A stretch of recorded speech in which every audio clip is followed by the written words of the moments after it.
Hello there, and welcome to the value of everything. Right, insanity. Something that probably you would think that I am, but I am probably a little bit that way. But I'm not gonna do any harm to you. I hope not. Anyway, so let's delve into exploring the ideas of insanity. Now, insanity is a very murky water at the best of time. When we look at insanity and we just think of the definitions of it and then we apply it into the outside world, there is some incredible mindfucks which occur, and then you think to yourself, oh my god, the world's insane, and things like this. So, even so, it's quite a obviously is an important subject, and if anybody does have anybody that is suffering from some severe mental problems, then obviously there is a certain element of sensitivity that surrounds this one as well. But I'm sort of, with this subject, I'd like to just explore insanity definitions and how does it apply to general normal people, or what would be perceived as normal people, because I think it's an interesting subject at the best of times, and there's a big history of insanity, the insanity of man, and over time we've become more reasoned beings, and we've been able to classify certain problems and ailments where people would be classed as insane, or they've been possessed by a devil or some kind of evil spirits. Now we are coming to a fundamental point in time where we can start to, let's say, physically account certain imbalances. So maybe certain hormonal balances or certain amounts of changes in the brain. So we can actually quantify it, and we can study these things and attribute things to actual physical ailments, which is incredibly better and more humane than the old days where you would point to somebody or point to a woman as being a witch, and then deciding to drown her or burn her and all those kind of things which would happen in the past. It's now incredibly, well, it's more of a civilized matter, but there is obviously there's a certain uncivilized aspects even today in this modern age, where there is a little bit of a corporatocracy going on, and there is a little bit of a collusion of the medical establishment where they have to work together, and they all can't really break from the grain too much and say, okay, this is I'm going to try and show you all these new ideas and theories that I'm going to put out. There's a lot of trying to tiptoe to the certain line. I would prefer more of an inventive, more exploratory, scientific, and maybe doctor's environment. Obviously, this is all backed by empirical data and knowledge and things like that. But it does. There is a social cohesion which is occurring in the medical profession, which obviously does affect how we determine people's ailments. Okay, and obviously some of the repercussions of this is the fact that we do get a child or somebody who has got some kind of disorder, or some disorder in terms of what would be the social norm, and therefore they would be given an RSI to counteract that not wanted ailment which was being perceived in society. So if a young boy was getting a little bit rowdy and shouting around and not really paying attention in class, then you can dose them up and you can make them very tranquil, and basically you could probably use tranquilizers on them, or some kind of thing that affects the brain, maybe gives them more concentration, whatever it does. But yeah, you got to sometimes concern yourself with these things. Maybe there are medical things that can occur which attribute to hormonal deficiencies, physical problems, which does need some kind of counterbalance or measure within medical means. But there is obviously things which are occurring in our day-to-day lives which we don't seem to look at.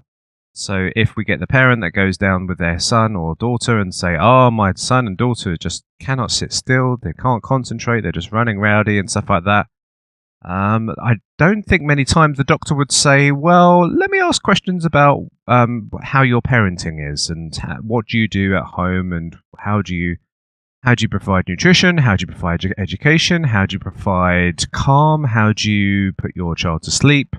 All of those questions would be, I would expect, would be fairly valid in terms of checking on a child's welfare. However, it is totally dissuaded. I would say at the best of time, there may be a few good doctors out there who would ask these questions. And there might be certain mandates or certain people in government who might even suggest us make more of these kind of questions and put forward more of these approaches. But I think it's a little bit of an unexplored subject if you just have a child and you think the best way to rid them of an ailment is to dose them with some kind of drug which is going to give them a change of mind. And obviously with every drug that you take, there is always some kind of, for every time that I use a weight, my muscle will rip and start to grow. So you do create certain effects in the brain, even if it doesn't sort of affect at the time. You might have had a situation where the child's brain would have been, I don't know, just slightly different to the norm. There's certain things which occur in people's minds.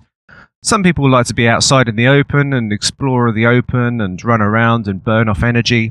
And if you've given that person a drug which really pushes them to be very calm and focused, then that drug, in an effect of its life, will have an incredible effect. Even if you give somebody cigarettes to smoke over their lifetime, that has an incredible effect on people's lungs. Who knows what the effect is on the long-term scale of the brain and how it starts to rewire itself around this new drug which you're introducing to the brain. Okay, so that's just a little bit of a ramble just to touch on some fairly important subjects which I think really just don't get too much. Well, I think everyone is fairly aware of it and I think everyone does seem to mention it a lot. There is obviously money-driven aspects around this. There is obviously the cohesion of the medical society that keep their tariffs together, have a high barrier to entry, so people have to train for 8 years or whatever it needs to take before you become an accomplished doctor. There's all these kind of little factors which occur, which keep the medical profession quite well paid, and to toe a certain line and to not allow other people to give advice and things like that. I mean, I guess there's no point in really taking too much of advice. I'm not medically trained to provide for you, but I can ask questions at least. And questions can be fairly important. And if a medical profession doesn't like questions, then I would suggest that there is a problem there. Okay, so exploring this insanity. Now, insanity is, I guess, in some terms, you're not being really in tune with the social norm. Now that's a little bit tricky at the best of times, because if you ever think of ourselves or anybody else, we've all got to this stage where there has been one divergence or one mutation which has occurred in our evolution, which has enabled us to go one step further. So there's been a mutation for larger brains, and the mutation was found to be more positive, and then we used that mutation to carry on further, to push on humanity in one direction, opposed to, say, a smaller brain. The next one would be social norms. So there's obviously a certain appeal and there's a certain need to a society to have elements of trust within each other, to know that I'm not a madman who's, as soon as your back's turned, I'm going to stab you in the back and things like that. So we do need to have certain elements of trust within each other, to know that if I'm walking down the street, you're not going to start to murder me and things like that. I can think to in the old days, there was a time where we would stay in our little cities or little towns, and we would not venture too far afield. I'm talking about, like, say, 200 years ago, maybe 300 years ago, because if we went through the woods to the next town, there may be certain people that will be lying there to wait to ambush us and mug us and murder us, because there isn't really any sort of recourse which could happen. So, yeah, there is sort of elements where we have this culture, we have this social norm for us not to walk around naked, making pigeon noises and things like that, because it's yeah. So, well, I guess there is a certain thing about innocence and destroying people's innocence where you do things like that, but yeah, there's certain elements which are occurring here, and we just need to understand that there is a sort of a vast scope here of insanity. Now, I would say at the best of time, one thing there which I would say is that if you're pushing forward sort of sexuality, that's a fairly adult thing, and that is maybe destroying and really encroaching on people's innocence, and I think that's probably a little bit of a negative thing to do. So I would say maybe nudity can be a little bit, or sexuality. That's like so you're really promoting sexuality from a very early age. That can be a little bit destructive for young people, particularly if you really want to have an approach or a lifestyle or a culture of monogamous relationships where there's two parents looking after a child in a family structure where yeah, these you have all the providers in that terms, where you start to have this hypersexuality and things like that. Then there is certain problems which occur, and people do not start selecting people based upon their virtues, but based upon sexuality. That's quite a long little subject. So that's one of the non-physical harming elements of insanity, which probably just needs a little bit of exploration.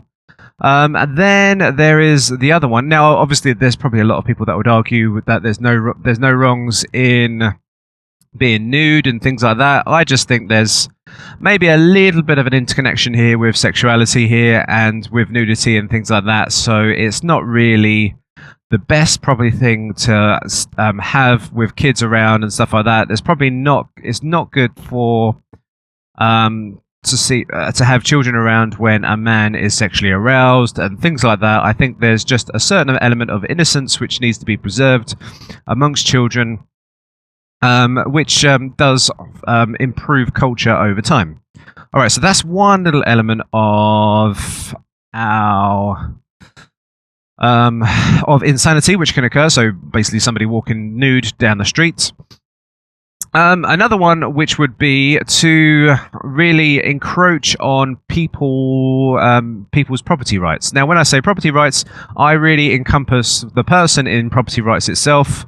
So if somebody comes down the road and daggers you in the back, obviously that is a destruction of yourself or your own self, which is your own property. So that is obviously quite wrong it's immoral in its first aspects. So that just really hits on immorality. There's certain issues in terms of that element there. Now, there's also just sort of varying degrees of this as well. So if I come over to you and I shout in your ears, there is obviously, I am doing you potentially some damage or harm to your eardrum, or I'm just making you fairly confused or shocked. That does again happen to affect your psychological aspects of your mind, as well as potentially bursting your eardrum and having an injection of cortisol into your body and gut, which might give you stomach ulcers. there's a number of factors which obviously, even if you think maybe shouting in somebody's ear is fairly normal, is probably, well, unless you're trying to get somebody's attention or something like that. But even so, it's if you are having the intent to hurt somebody's property, there is obviously a call to say that you are being in the grounds, or even lightly in the grounds, of using some kind of violence to approach other people. And that's obviously where a line or a border should be approached upon, in terms of how certain people could be classed as insane and some other people could be classed as non-insane. Now, there is obviously another thing where I could have a gang of people and I could really sort of pay them lots of money, and then I could get them to go out and kill certain people as well. And psychologically, or just by my own ruling, I can murder people, and by default these people would die and perish. So therefore that is obviously an insane act, and I am really disregarding people's property rights to assert my own way. And that is obviously classed as insanity there. So I think I've just sort of given everybody generally a sort of a good sense of, let's say, morality and things like that. Now, I'd say outside of those scopes, if I, as long as I cover up and I don't expose my sexual organs and things like that, if I want to walk around the streets with some multicolored top on or whatever I wanted to do, and if I wanted to, do some like handstands on top of a roof, as long as I'm on my own roof or whatever I want to do, and as long as there's safety involved, so nobody else has to pick up my body, and it really has to affect somebody else's life, then there's no real issue here. I can be pretty much as insane as I really want to be in terms of my own world. I can go back into my own room and I can paint the walls purple. It doesn't really matter too much. I can explore any kind of idea and derive it, and I can obviously make a podcast on insanity, and really, unless people can come and listen to this podcast and think that it's crap and then switch it off, and then other people can think, okay, well, it's all right, let's see where this goes, and continue listening. So there is just some groundworks in terms of insanity, and I just want to go a little bit further in terms of where we approach this. Now, I think there's probably still quite some fairly insane people in this world, but obviously the harmless insane will probably get on by pretty fine, and there will be really no harm caused. Nobody really minds. The cat lady who has 14 cats in her house, and the house looks a little bit shitty, that's totally fine. Society moves on and nobody really is harmed. Maybe the cat's welfare might be slightly affected, but who knows really. It's a little bit of a hard thing to state there. So, okay, let me just go into other technical sort of terms here. So where we look at insanity, we start to say that there is certain things of poor health, so of poor health of mind. So, okay, we can say that we can look at somebody's body and we can determine that somebody is overweight or obese, or somebody has got a bit of a overarching back and they've got bad posture. You can physically see when somebody is of poor health, but that poor health doesn't really affect anybody else. However, obviously, when you're in charge of your agent, which is your mind, which can control your arms and your legs and your vocal cords, that's where you do have the ability to start doing some fairly malevolent things. So it's a little bit more dangerous to have poor health of mind in comparison to poor health of body. So let me just explore just a few ideas in terms of a little bit of insanity which can occur. So there is things like culture, there is things like let's go for materialism. So materialism, where is people are assuming or making the point that where they purchase more and more goods which make them feel like they're higher and higher status, that gives to them some kind of long-term happiness. So if I buy a nice flashy gold watch, that would give me a certain amount of pleasure in the moment, but obviously it doesn't give me long-term pleasure in the long term. And if anything, that gold watch, if it starts to break down or stops working, then it's more of a burden upon me than anything else. So I could be entrapped in the world of materialism. I could be shopping on my computer every night and trying to buy all this crap, which really doesn't have any purpose, or doesn't really have any utility purpose to improve my life. And really is just something where I am just trying to present myself to other people. Now, okay, you could say to a material ends that you are trying to build up on the social ladder. If I get myself a nice gold watch, I can go out to the nice clubs and bars, and somebody can catch the eye of my gold watch, and then they can pursue me, and maybe that has given me some degree of sexual success. And if that was the purpose and that was the drive, then maybe there is an objective purpose behind that. However, there is people out there that just purchase things just to gain collections, and those collections don't necessarily have any value. Maybe sometimes other people value them, but if there is no perceivement of value in the future, then there is a certain collection for just personal sentimental reasons, and okay, that might give you some kind of pleasure, but there is a certain element that you're not improving your life and you're stuck in the world of materialism.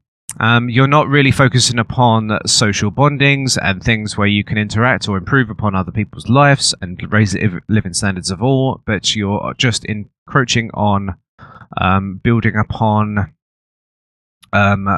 just buying goods and showing off and things like that. So all right, you could say to a certain degree, I know this probably goes against the grain of every sort of shopaholic and stuff like that, but you could say that materialism is a slight form of insanity, particularly if you believe that like retail therapy is good for your long-term happiness, when all the evidence would show that it's not. So I guess this is probably like some kind of thing where you have evidence flashing in your face that no, this doesn't exist, or no, this your thought pattern is not true, and you are suggesting otherwise. So I guess in a certain element, if you have a lack of philosophy in people's lives, if people do not have a good understanding of logic and what is true, what is false, using sensory data and empirical evidence to really understand technical terms and, well, just not technical terms, but just understand the nature of our reality, then there is certain forms of insanity which can occur. So obviously if I walk around and we was born and everybody said that the world was flat, I would pretty much go to the assumption that the world was flat. Or even if anybody said, didn't even tell me that the world was flat, I would probably get to the assumption that the world was flat anyway. I don't think really there would be any other evidence to suggest otherwise. But once we gain more information over time, and we work out that where we look over vast differences, we have to understand the curvature of the planet and things like that, then we get to the point of understanding that we are on a globe. Okay, so there is certain things, and obviously there is other things as well. So your wiring in your brain is giving you certain things which are, I guess, giving you chemical reactions in your brain to say, okay, this is pleasurable. You want to try this again, and you want to try this again.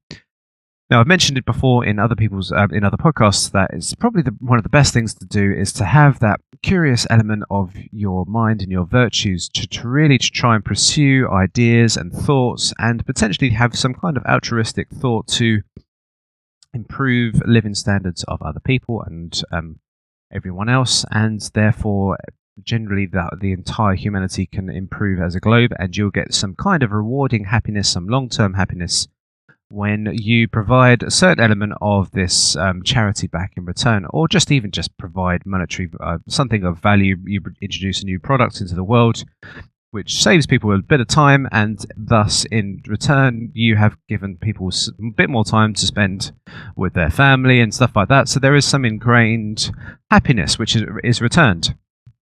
Now I'll just brush against somebody else. So I'm definitely I've definitely been entwined in the materialism of life. Sometimes I've definitely been as well stuck in the mindset of thrill seeker as well. I have gone onto a roller coaster before, and I have played around with whatever the motions are or whatever the chemical reactions are, where you have the adrenaline rush of going on a big roller coaster upside down, spinning around.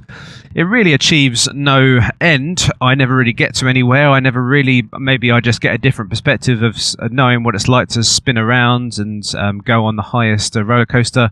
Maybe I get this certain feeling that I have broken my fear factor. I have really pushed myself beyond a certain state which I never thought I could do before.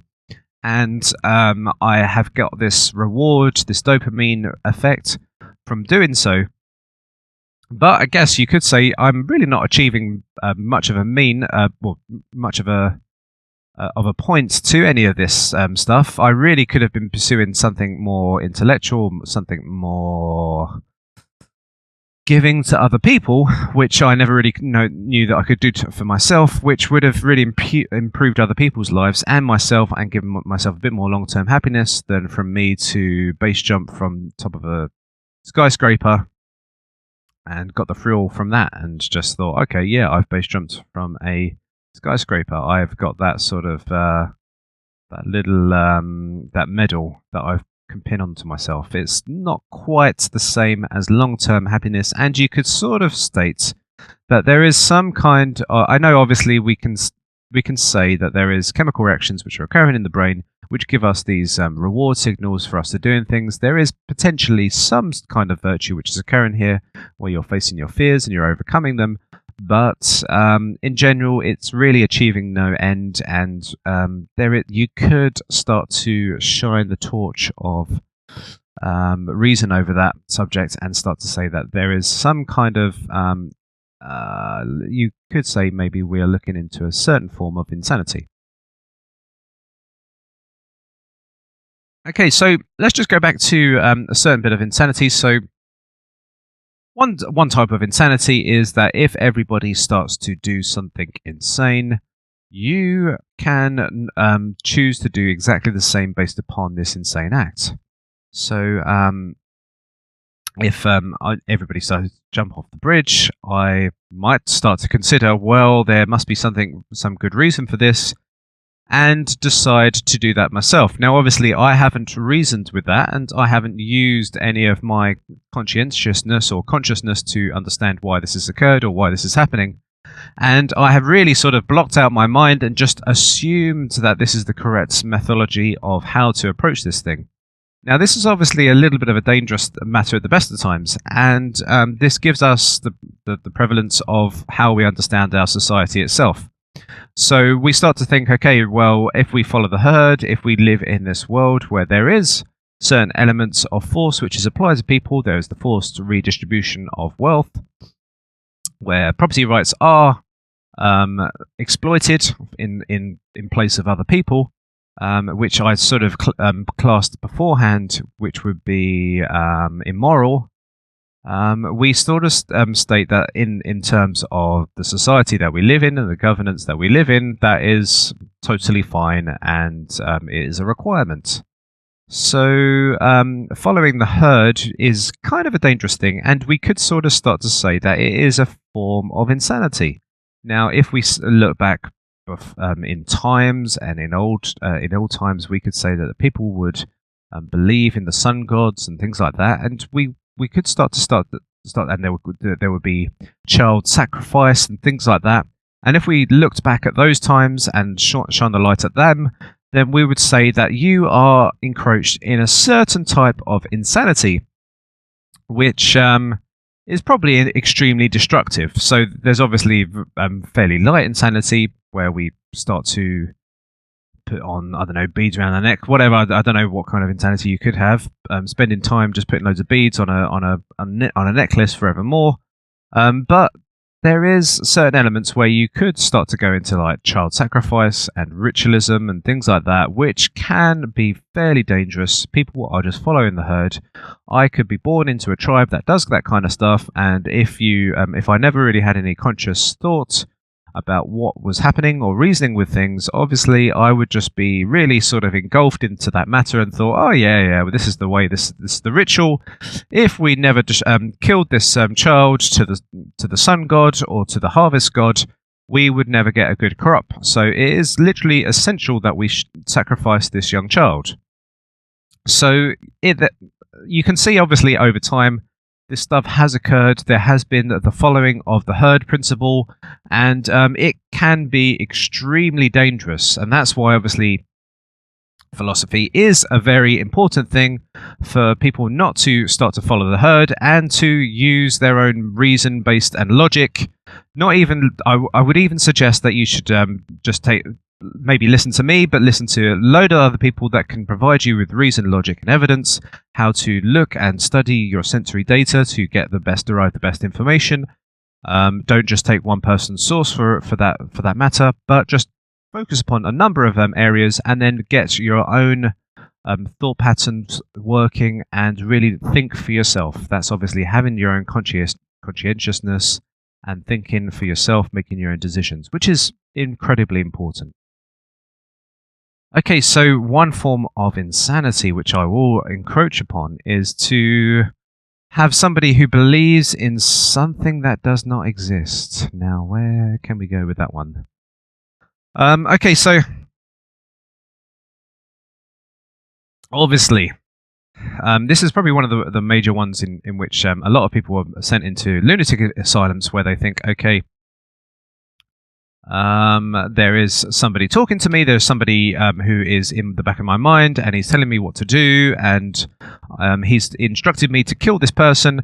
There is all of these things where this is a structure of believing in something that does not quite exist, or there is a voice in my mind. Now, there is obviously something else which occurs on a mass level. People maybe not have got this thing, that a voice which is talking to them, but obviously people do perceive that they believe in God. They've got no sensory data of a God. You could put forward the argument, well, there is no sensory data after life, so therefore, how can you tell any otherwise? But for the moment, and the empirical evidence and everything else, we do not have any evidence to suggest that there is some kind of being out there which is in the clouds and is all-knowing and is all-powerful. The evidence would suggest otherwise. So, yeah, you could say that there is certain elements of mass insanity which could occur where people are still not applying in their lives certain elements of reasoned-based logic. I know that I have even delved upon where I've gone the meaning of life and things like that. I do actually obviously state in certain things where I'm just trying to connect the dots in terms of our own existence and our own being. I think maybe there is certain elements where we are... The funny thing about God itself is that we are in control of our own reality. We can make things change in our own world, and our abilities are pretty much almost getting to the stage of infinite if we really put our minds and focus upon something. But so the God is really empowered in oneself, but we would like to really put that into something else, some existential thing which really can talk over us and tell us what to do. And sometimes I start to feel that it might be just things that occurred in the past where we had a parent talking to us or a father talking to us who may have told us what to do and things like that. And there's that sort of psychological thing which is reoccurring in the terms of how we perceive our gods, or how we perceive God. Okay, so if you might have heard the term as well before, there's a Latin phrase called Compos Mentis. It means sound of mind. So yeah, there is obviously a very important point there of just being sound of mind, understanding that if I start to speak about things, what is the day, what is the which I can't generally remember what the day is the best of the time, but I can roughly be in the right month. We do have a number of testing factors to understand that somebody is of a sane mind. I do not really have, well, I don't have any sort of people that even talk into my dreams. Maybe I'd have interactions in my dreams, or I'd think about other people in my dreams, but I do not have in my conscious world any sort of person speaking in the back of my mind telling me what to do or anything like that. It's really just, I know it's just me. I guess people can derive that as well. I know when people just start to think about them, thinking about themselves, it is your own conscious thought, but then you could start to think that that's just a different being, and then you can convert it, and that might be just one of the mythologies of madness, which can occur. So I know that I've got my conscious thought. It can start speaking, and it does seem to appear like it's speaking to myself, but it is really just me itself. So there's just that sort of element which can occur there. Okay, so we need to just explore just elements of insanity and being locked up and all this kind of stuff. Now, there is certain things of criminal intent. So obviously there's laws, in fact, of where all these laws have been put in place by the government. Some of the laws are fairly good and valid, and they go to very good common laws. But some of the laws are out there which have really been to benefit trade unions or benefit corporations. They have been, or benefit certain collusions of like the academic professors or the medical profession. Anywhere there's collusion and there's certain laws which have passed which have prevented certain measures, there has been laws which obviously are not really good for society. So, criminal intent. Now, this is an important factor when it comes to a law. So if somebody is classed as insane, you can be or get some kind of reduced sentence, or you can be sent to some kind of facility which really just helps with your mental needs. Now, this is an interesting point here. So obviously, okay, so there are murderers out there in this world, and they kill somebody. They could be perfectly fine and sane, but then they just had enough, and then they've decided to murder someone. Okay, now this is obviously... This is where we go into some very, very murky water at the best of times, where it comes into the criminal aspects and sentencing and murders and insanity. So, I guess where it comes to if you can get away with, well, no, the word is not get away, but if the criminal knows that they're doing wrong, then I guess, or they had criminal intent, then they can be sentenced to the crime, and they can serve for the crime and things like that. Now, if somebody did not know what they were doing was wrong, if I did not have knowledge that if I stabbed this knife into your back, that would not kill you or harm you, then you cannot really put the ownership upon myself as to being really in charge of my moral agency. So this is obviously, this gets applied to children. So if a 2-year-old stuck a dagger in your back, we would say that child does not really have any kind of strong moral agency. I'm sure we would ask some questions, but there is certain elements that we would say that, well, this brain hasn't really grown, it hasn't emerged, it's not an adult's brain by any means, so that we cannot apply a moral agency to that child, and therefore it is not really, it's not the ownership of that child as to that murder. Okay, so you can see where I'm going with this one. It's a very, very murky water. At the best of times, there are some fabulous cases which have gone out in terms of all of this, and yeah, it's fairly important stuff, how we sort of determine our perceivement of intent. Okay, so there's this one grey area. Okay, so let's just say that a child has been really brought up in the world in a very destructive environment where the parents would whip them or whatever they would do.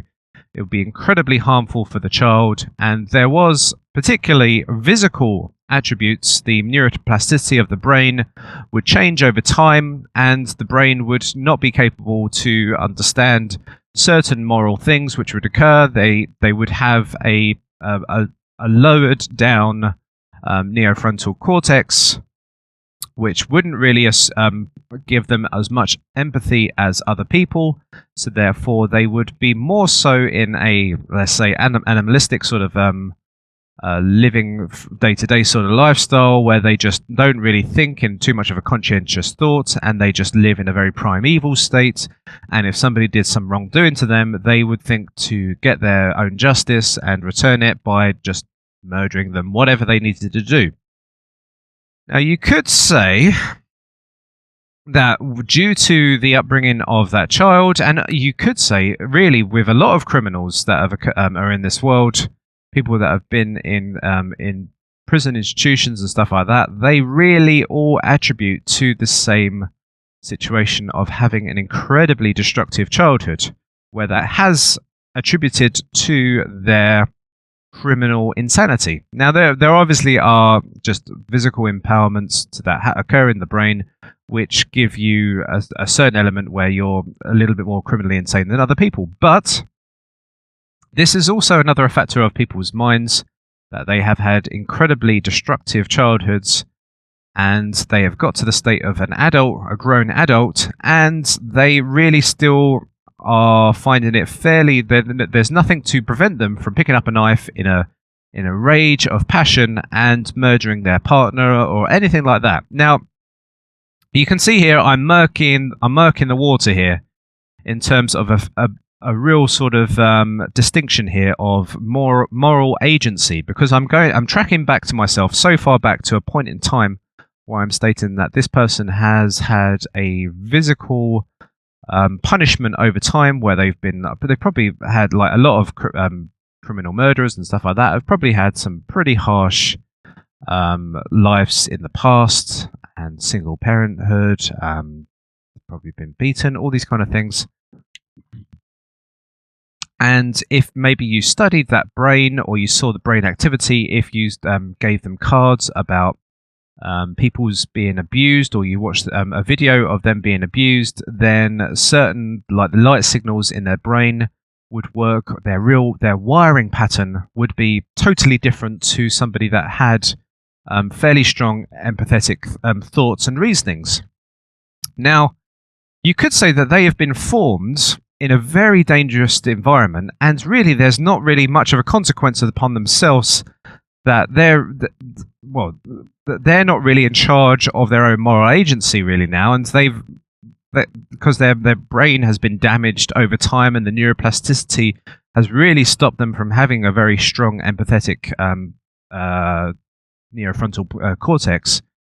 So therefore, that if you stated that they had real criminal intent, you might be able to say that. However, you could start to attribute that their criminal insanity, or their criminal ways inclination, or their murders of passion and things like that, could be directly attributable to the factor of the way that they were raised. And therefore, could they take upon ownership of what they did?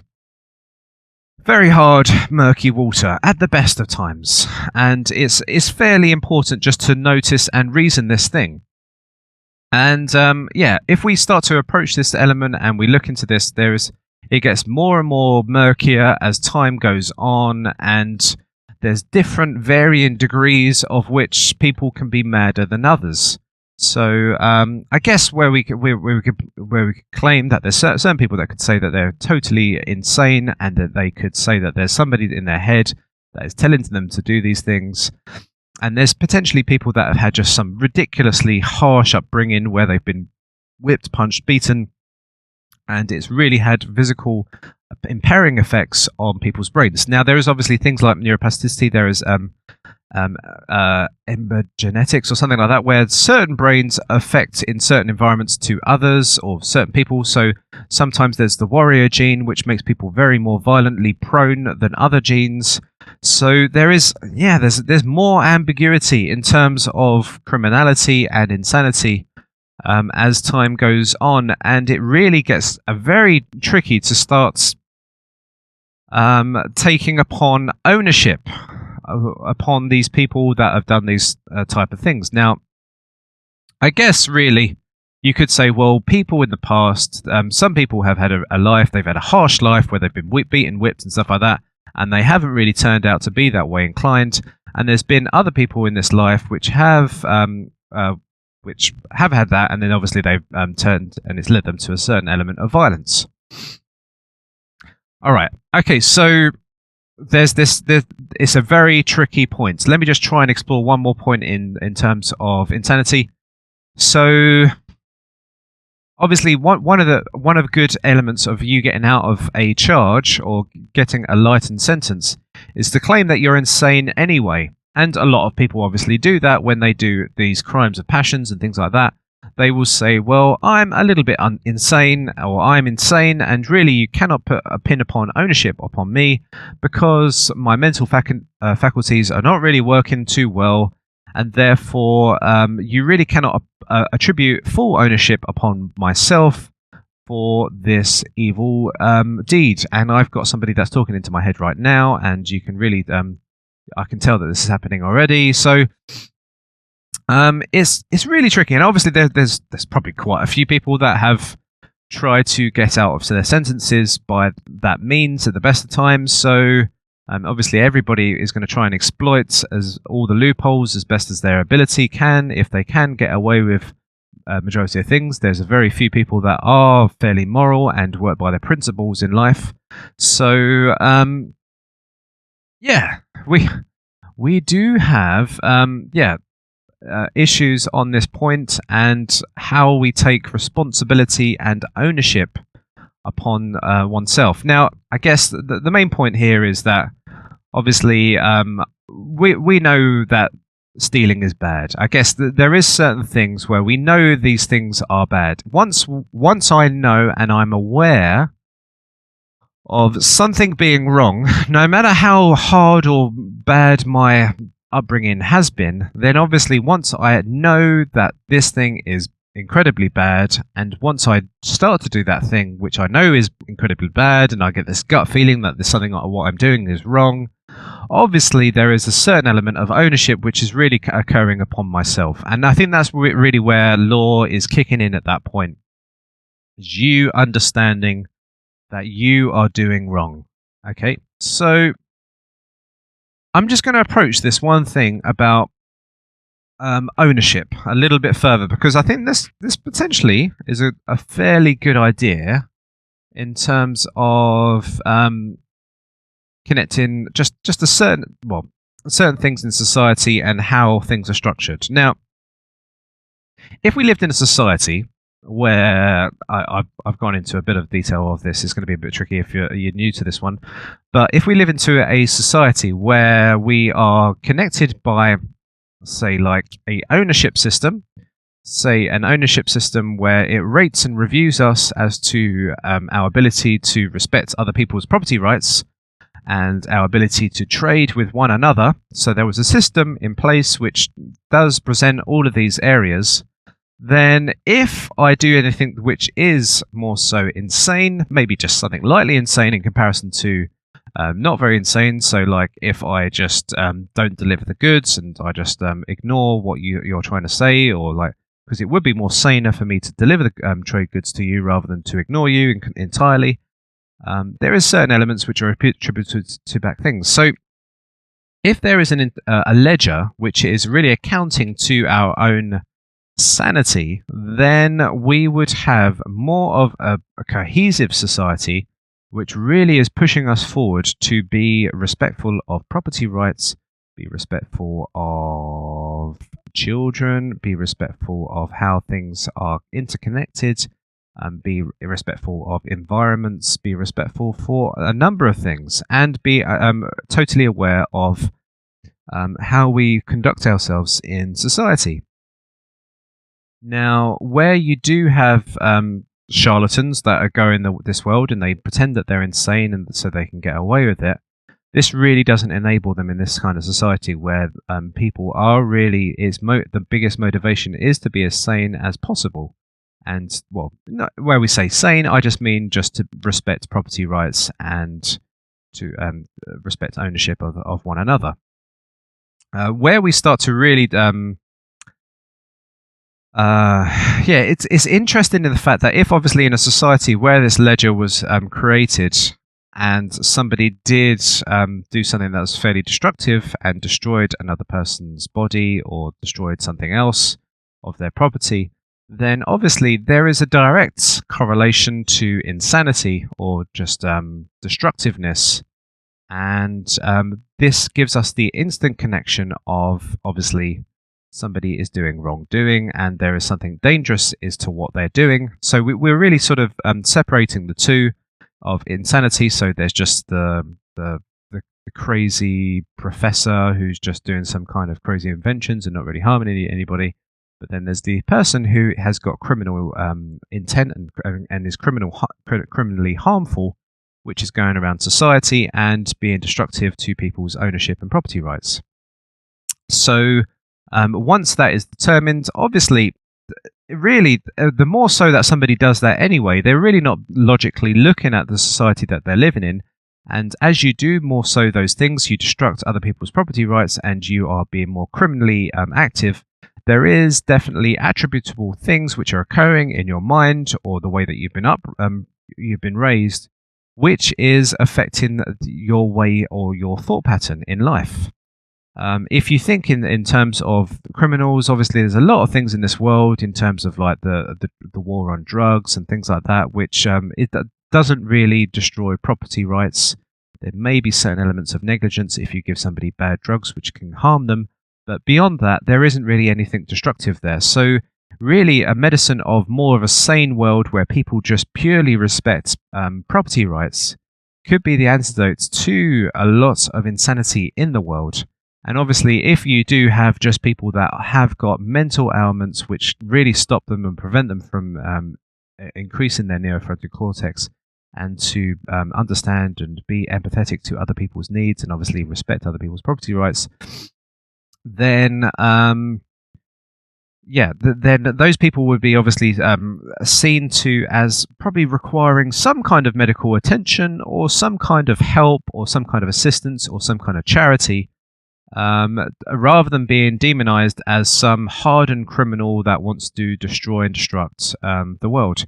Now, obviously, over time, there are people that have had their brains wired so ingrained to be criminally inclined, and really, I guess they're dangerous to society, and they really probably the best thing in terms of insurance and property and things like that is to ensure and make sure that they are humanely taken away from society so that they cannot harm anybody else's property rights. So that's another important factor there. So it really, if we start going back to this point of having a ledger, having a ledger which isn't really ruled by a governing force, which can destroy other people's property rights, of saying, okay, these rich people need to take away all their property rights and give them to all these poor people. Once we start to remove that element of insanity to the public, now people might say that's sane, but obviously if you are destroying people's property rights, there is an element of, this is the beginning of a certain element of insanity because you are not respecting people's property. All right, so sorry, a little bit of a jargon and a little bit of a mouthful there, just to sort of go over a number of subjects. But I think that is it's a fairly good tonic just to literally drink and just ponder upon it in your mind and just to think over. And it does really sort of give a lot of clarity in terms of insanity in this world and how the nature of our reality can be fairly distorted. Okay, so so there's people that will work on impulsivities and really just want to get what they want to at the moment. But if there is this strongest feeling of property rights and how to work hard to achieve a social good and to be rated upon multiple levels, not just purely upon property rights, but just good nature, how good that person is to trade, how quickly they can deliver that good to you, all those kind of things. Then there is a value system upon sanity itself. And therefore, if you live in a world where there's governing force and there's religious dogma and all these kind of things, then there is promotion systems of insanity which occur in this world. If there's wars and drugs, which is really not very immoral and things like that, there is insanity in certain elements of insanity which is occurring in this world. But a tonic that can remedy a lot of insanity of the human mind is a valuation system of sanity itself.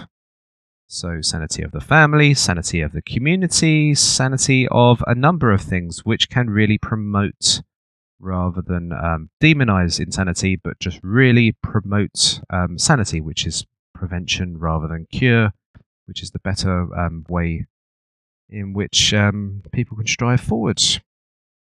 Okay, so thank you very much for your time. I hopefully I'm not going to be taken away by people with white suits. And just have a little thought experiment on that one yourself. And if you've got any ideas or theories on this one, please come back to me and send me any comments. And we'll keep the discussion going on. Thank you very much for your time.